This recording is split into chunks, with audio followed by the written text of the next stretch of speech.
¿Qué tal? Vamos a continuar con nuestra demostración del teorema 1, ¿ok? Que en sí lo que nos faltaba probar era que la U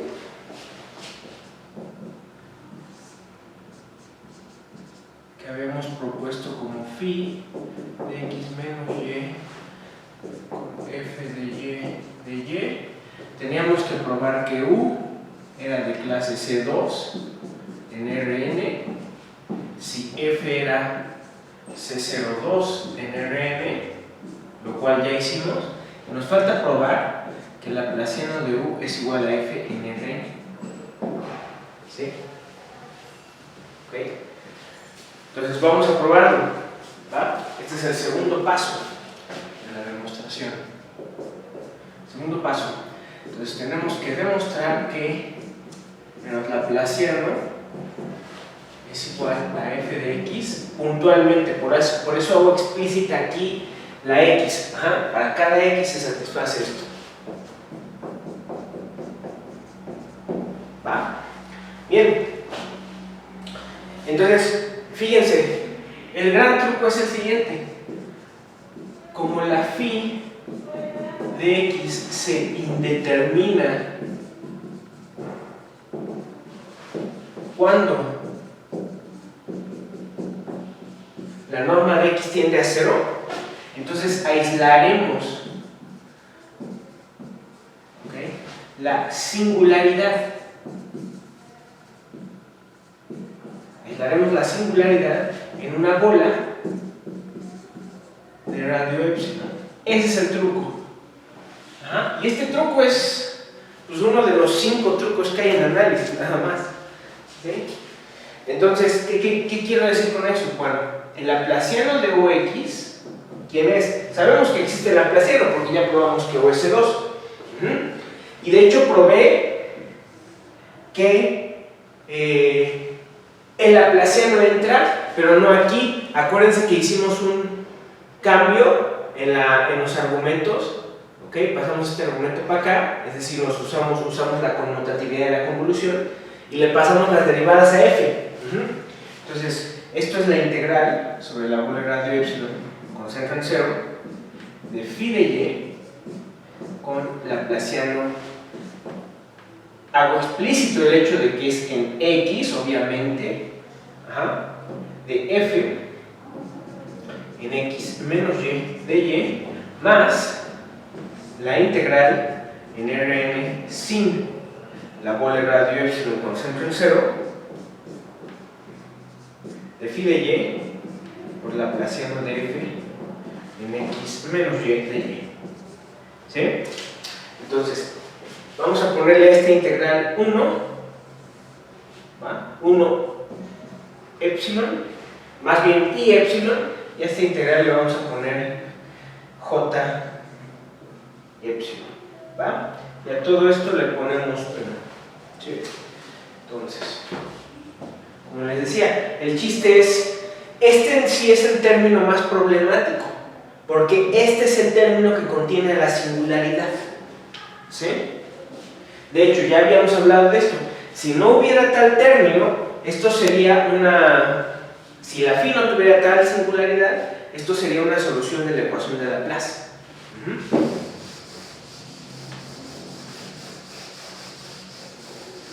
Es esa singularidad la que nos ayuda en sí a construir soluciones a la ecuación de Poisson. Bien, entonces notemos lo siguiente. Para la primera, notemos que I epsilon, el módulo es menor o igual que C0, por la norma del hessiano en L infinito de Rn por la integral sobre la bola de radio epsilon con centro en 0 de phi de y de y. ¿Sí? Entonces, ¿por qué pude hacer esto? Bueno, toma el módulo aquí, eso es menor o igual que la integral del módulo, pero dices, bueno, la f es C2 en todos lados. Y obviamente la norma infinito del hessiano controla la norma infinito del laplaciano. Ajá. En todo Rn. ¿Sí? Aquí hay un shift, podría decir, pero ese shift no importa. ¿Sale? Esto es independiente de X. ¿Va? Porque lo estoy tomando en todo Rn. ¿Sale? Entonces me queda esto, pero ya habíamos visto que esta phi era localmente integrable, ¿no? En particular vimos que era suficiente probar que era integrable en cualquier bola que contuviera la singularidad del cero en este caso. Esto es finito. No nada más eso, la estimamos. Ajá. Entonces les pido que vean sus notas. Yo ya hice este cálculo. Ajá. Este cálculo, cuando hice el cálculo para esta integral, hice lo siguiente, mostré que era menor o igual que, y voy a abrir una llave, algo, pero ese algo lo van a calcular ustedes en la tarea, 100 es 2. Y esto es lo que yo probé en clase, c por epsilon al cuadrado con n mayor o igual a 3. Lo tienen en sus notas. Cuando probé que esa función, la phi, era localmente integrable, o sea que era integrable sobre la bola de radio, de cualquier radio, creo que le puse con centro en 0, ahí lo hice. ¿Por qué no le pongo este? Porque ya les dije, ustedes lo van a hacer en la tarea. ¿Sí? ¿Ok?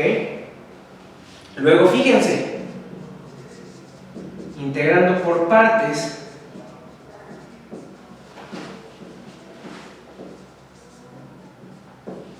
J epsilon, obtenemos que, y aquí debería en principio haber objeciones, ¿sí? J epsilon se puede escribir como la integral en Rn de la bola de radio epsilon, sin la bola de radio epsilon con centro en 0, de phi de y delta y f en x menos y de y. Ojo, aquí estoy haciendo un paso extra. Y eso es igual a, todavía no integrado por partes,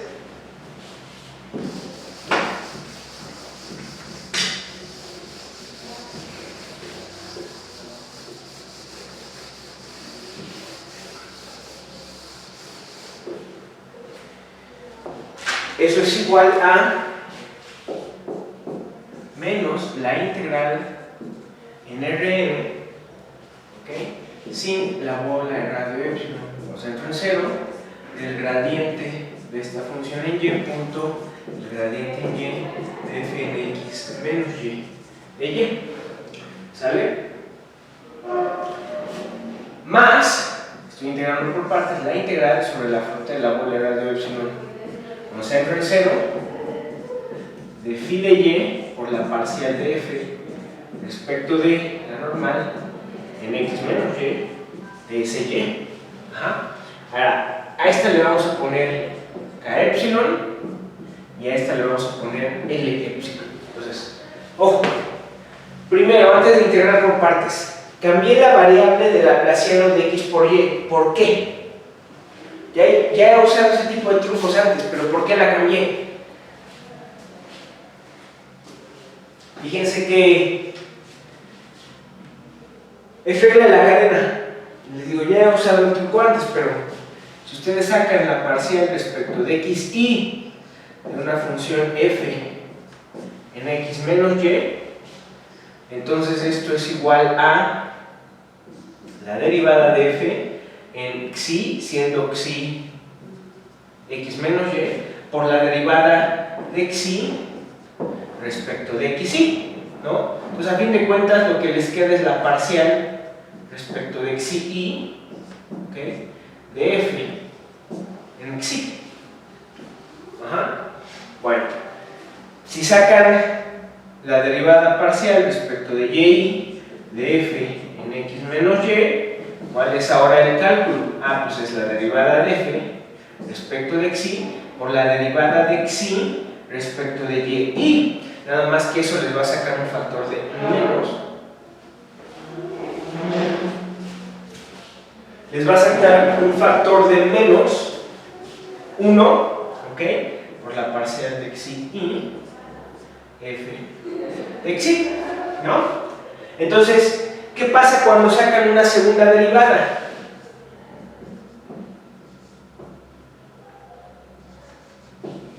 ¿Qué pasa cuando sacan una segunda derivada de todo esto? Ah, pues ahora lo que les queda son derivadas de segundo orden, ¿no? ¿Ok? ¿Y qué me está diciendo eso? Nada más ojo, me quedan derivadas de segundo orden, me vuelve a salir un factor de -1 y se va con este. Entonces, el laplaciano en las variables xy y en las variables y es el mismo, ¿sí? Entonces, por eso es que pude cambiar laplaciano x por laplaciano y. Ahora, ¿por qué es necesario ese cambio de variable de x a y? Porque si no, no puede integrar por partes. La integración por partes se lleva a cabo cuando la derivada es la misma que la variable de integración, ¿sí? Entonces, si no, no puedo hacer integración por partes. Pues ya que hicieron eso,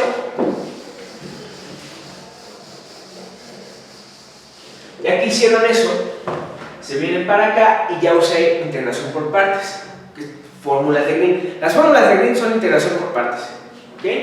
Entonces, ahí está ya integrado por partes, ¿va? Todo esto es, aquí hice explícito que es y, la derivada, aquí no hay necesidad porque aquí también depende de x, ¿no? Entonces esto es Green. Ahora, estoy usando otra cosa, ya les había dicho, el teorema de integración por partes, que es consecuencia del teorema de la divergencia, requiere que los conjuntos sean abiertos, acotados o de frontera C1 y de frontera C1, perdón. Y si no son eso, si fueran no acotados, por ejemplo, tienen que tener frontera C1 eso siempre, ¿va? Pero si fueran no acotados, se le tiene que pedir algo extra a las funciones. Aquí parece que integramos. De hecho, así fue, en un conjunto no acotado y apliqué fórmula de Green y por lo tanto apliqué integración fórmula de divergencia de Gauss en conjuntos no acotados, ¿no? Porque, es decir, lo apliqué en Rn sin la bola, aquí está, ¿no? Integré por partes aquí y ustedes pueden decir, oye, pero pues no es acotado. Sí, no es acotado, pero la f tiene soporte. Entonces, a fin de cuentas, hay una bola suficientemente grande, ¿va?, que contiene la bola de radio epsilon con centro en cero y que además contiene el soporte de f, ¿sí? Entonces, en sí, la integración por partes se está llevando a cabo sobre esta bola suficientemente grande sin este conjunto, y eso es un anillo, ¿no? Ese conjunto sí es acotado y tiene su frontera suave. Y entonces aquí van a decirme, bueno, pero tiene dos fronteras, la interna y la externa. Sí, claro. Ajá. ¿Qué pasó con la externa? Aquí, es decir, que es el término de frontera que sale en la integración, debe de contener otro sumando, que es la integral sobre la frontera de la bola exterior. ¿Qué pasó con ese término? No me importa, se hace en cero. ¿Por qué? Porque es ahí donde la función f y sus derivadas se anulan. Entonces el término no pela, ¿sale? ¿Okay? Entonces, esa es una manera de quitarle la hipótesis al teorema de la divergencia de Gauss. ¿Va? Les digo, si quieren entender eso, necesitan un curso de teoría de la medida geométrica. ¿Va? Dicen, pues si quieres permitir conjuntos no acotados, pues más vale que tus funciones tengan algún tipo de decaimiento en el conjunto donde estás integrando, ¿no? Entonces eso fue lo que hice aquí, ¿va? Bien, entonces ahora tenemos dos nuevas integrales, ¿no? K epsilon y L epsilon, ¿sí? Y ojo, este es el vector normal exterior unitario, pero a la bola, recuerden que estamos integrando, ya sea que lo estén pensando como Rn sin la bola, o la bola de radio R sin la bola. Ese vector n es el exterior a este conjunto, o sea que es el interior a la bola. Ajá. Es el exterior. Si están pensando en la bola de radio R sin la bola de radio epsilon, ¿Quién es el vector normal exterior unitario en esta frontera? Ah, pues es el interior a la bola de radio epsilon. Ajá. Entonces ese vector normal es el vector normal unitario interior a la bola de radio epsilon con centro en cero. ¿Sale? Bueno, entonces aquí le puse 3, pero ¿quién es 2?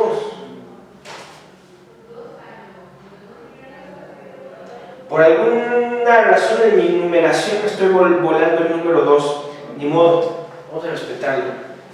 3. Entonces fíjense, podemos estimar L epsilon, ¿ok? L epsilon, esta de acá, L epsilon. Fíjense, aquí, en esta frontera, no hay singularidad, ¿no? ¿Ok?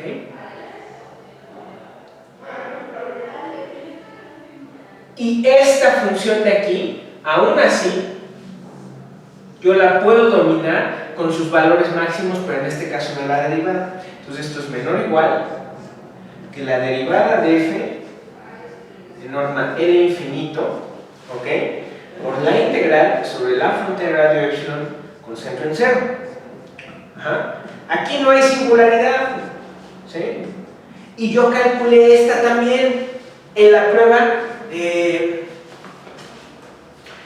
prueba de cuando mostré que esto era, que la integral sobre la bola de cualquier bola de radio R con centro en 0 era finita, también calculé esta. Ajá. Véanla por favor, ¿sí? Y mostré que era menor o igual, y cuando n es igual a 2, ahí lo van a probar ustedes, pero yo mostré para n mayor o igual a 3 que era menor o igual que c por epsilon. Ahí está en la prueba, ahí está, ¿sí? Entonces, chéquenlo por favor. Está antes de integrar, porque acuérdense que usé coordenadas esféricas. Le hice, creo que le puse R minúscula, de 0 a R, y la frontera de la bola de radio R con centro en 0. Ajá. Entonces, esto es lo que primero hay que ver. Ajá.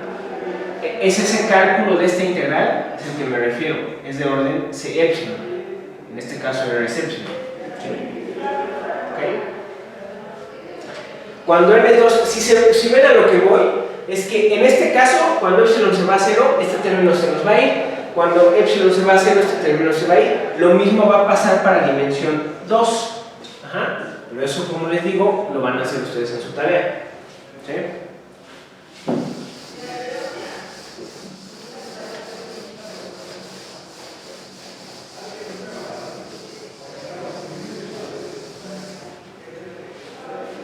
Ok.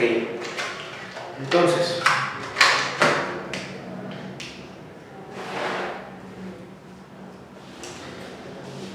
vamos a integrar por partes k epsilon otra vez.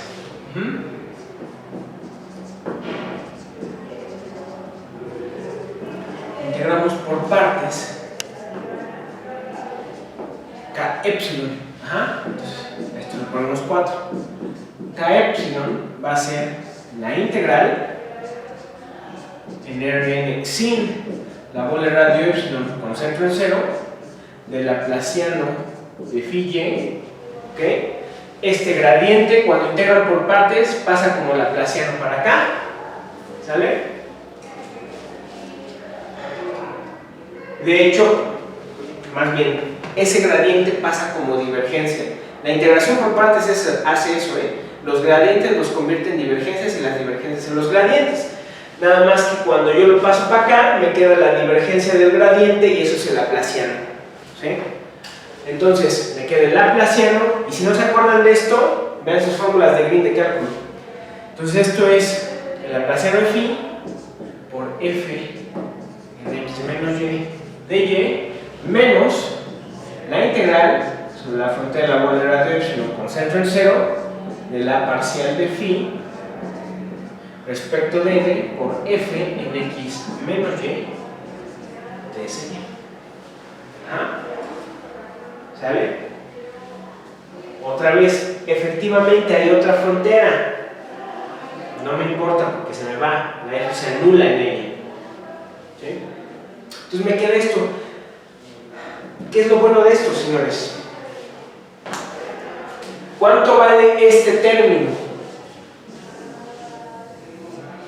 ¿Cuánto vale ese término? Ese término vale 0. ¿Por qué vale 0 ese término? Porque la función phi es armónica lejos de una bola de radio epsilon que contiene el 0. ¿Sí o no? Es armónica en Rn sin el 0. Entonces, este término es nulo. ¿Va? Y K epsilon es esto nada más. Entonces, si se dan cuenta, ya desglosamos toda esa integral, toda la integral de Laplaciano. Entonces, hay cosas que se van, o se van a ir cuando epsilon se vaya a 0. Esta se va también, para cualquier epsilon, ¿no? Pero sí sobrevive algo. Entonces, aquí se ve que no,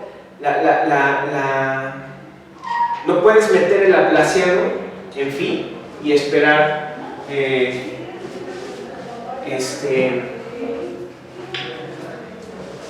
la función sea armónica. ¿Ok? Entonces, esto, a fin de cuentas, se convierte en menos la integral sobre la frontera de la bola de radio epsilon con centro en 0 de f en x menos y de sy. ¿Ok? Pues la phi es armónica fuera del origen.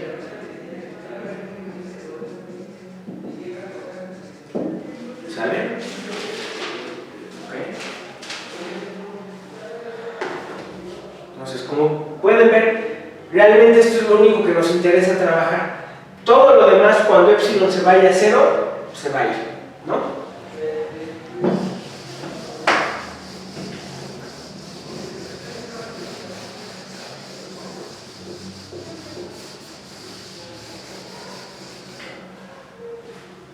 Entonces, vamos a calcular esto.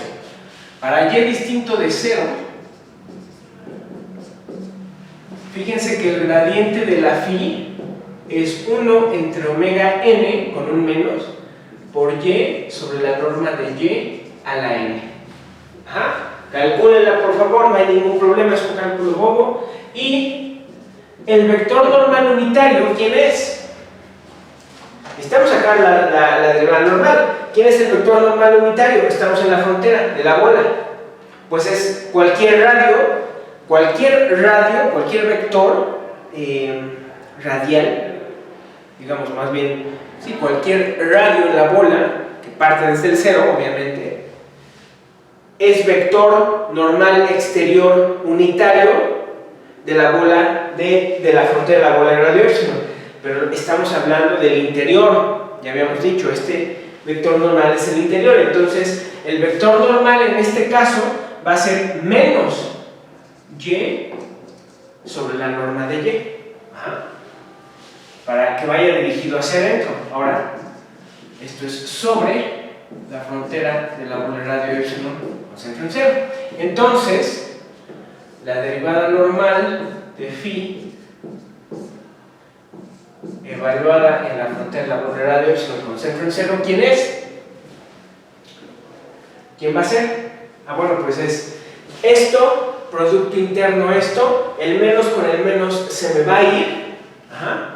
Me va a quedar norma de y al cuadrado, ¿ok? Y aquí la norma de y a la n más 1. Ajá.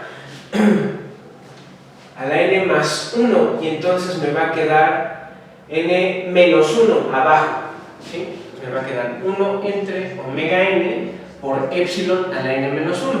Ya estoy evaluando en ese radio. ¿Eso qué quiere decir? Que entonces K epsilon es menos 1 entre omega n por epsilon a la n menos 1 sobre la frontera de la bola de radio epsilon con centro en 0 de f en x menos y de sy. Vamos a cambiar variables. Esto es menos 1 entre omega n por la frontera de la bola de radio epsilon con centro en X, ahora, hago un cambio variable que me mande la frontera de la bola de radio epsilon con centro en 0 en la frontera de la bola de radio epsilon con centro en X. Es una traslación nada más, ya lo conocen, con f de W de S W.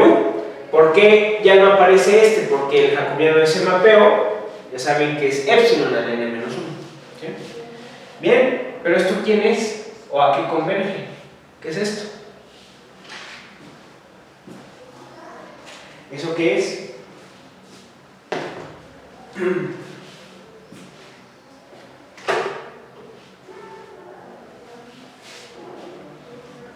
Eso es un promedio esférico, ¿no? Eso de ahí es un promedio esférico. Entonces, o sea, acuérdense, dice X menos Y igual a W. ¿Sale? ¿Okay? Esto es un promedio esférico y esto aquí converge entonces.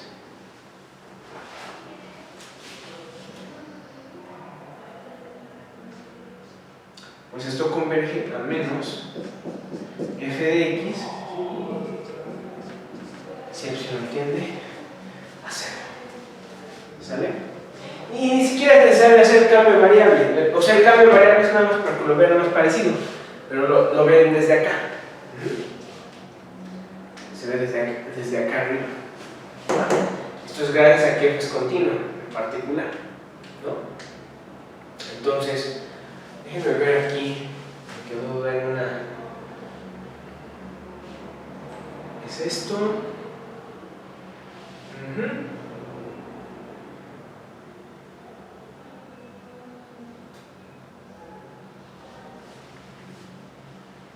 Es x menos y.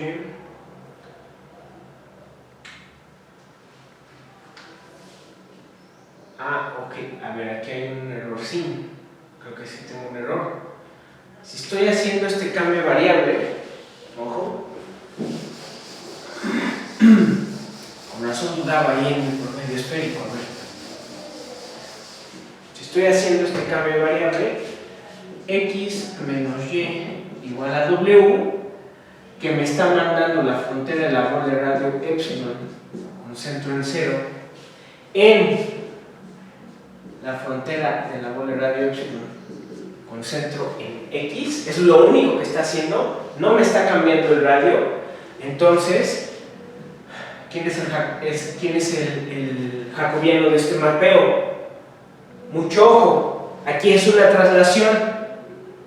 Entonces el jacobiano aquí se respeta. El jacobiano es menos 1 a la n en valor absoluto, que es 1, nada más. ¿Sale? Menos 1 a la n menos 1. Menos 1 a la n menos 1 en valor absoluto. El jacobiano es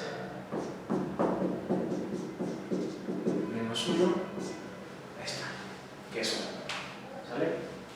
¿Está bien? Entonces ese 1 entre epsilon n menos 1 se respeta.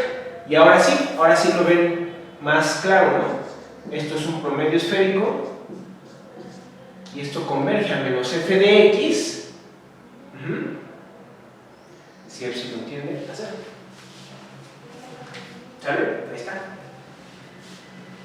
Todas las demás integrales se fueron, ¿no? Entonces esto fue por continuidad y por lo tanto concluimos lo que queríamos.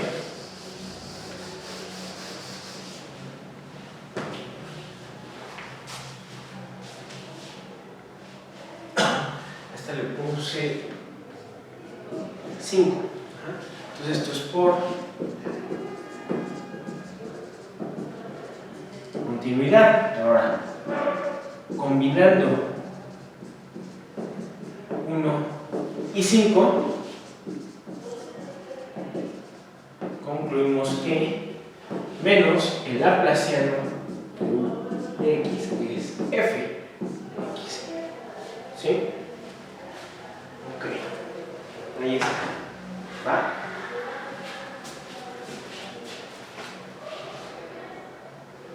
Entonces,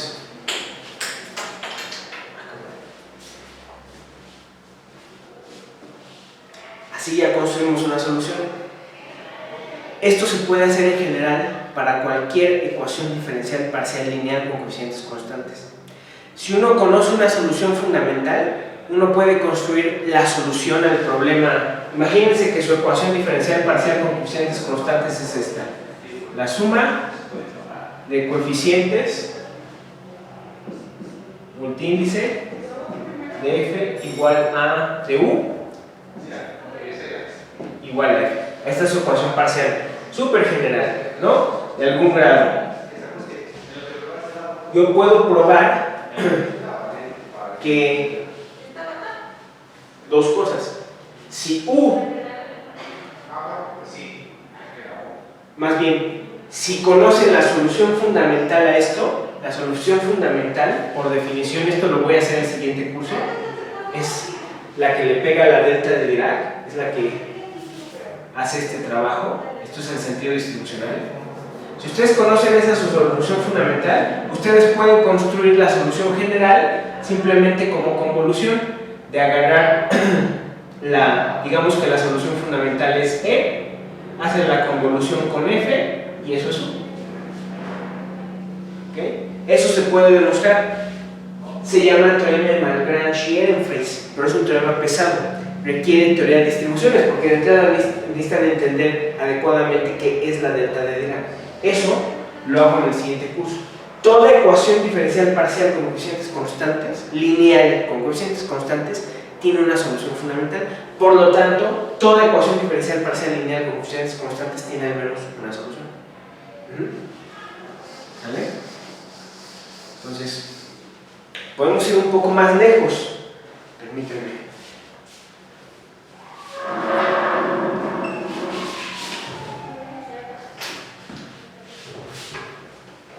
Podemos ir un poco más lejos y mostrar que cualquier otra solución a este problema, al problema de la ecuación de Poisson, cualquier otra solución es la solución que nosotros vimos con más una constante. ¿Okay? Entonces este es el teorema 2.